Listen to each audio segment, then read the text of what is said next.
The fuel tank assembly is a fast way to solve many fuel-related issues. It consists of a new tank, fuel cap, fuel lines, and the fuel filter. It can be used to solve a leaking fuel tank, leaking or broken fuel lines, or to service the fuel filter. Replacing the fuel tank assembly is a repair that you can do yourself, and I'm going to show you how. Hi, I'm Mark Socha. Do-it-yourself repairs like these are easier than you might think. From lawn machines to cordless grills, kitchen mixers, Outdoor grills.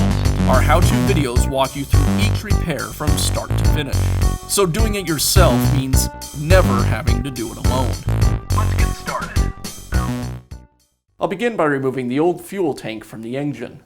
Before doing any fuel-related repairs, be sure to drain the fuel from the fuel tank. The tank is secured with 3 screws. Now remove the fuel lines from the carburetor.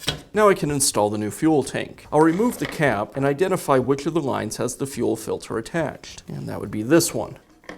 Now I need to identify which of the nipples on the carburetor is the inlet. If I pump the primer bulb, one of the nipples will create suction, that one there, so that's the inlet. I'll attach the fuel line that has the fuel filter attached to it to the inlet nipple, and the other fuel line to the second nipple, and I'll re-secure the fuel tank with the screws.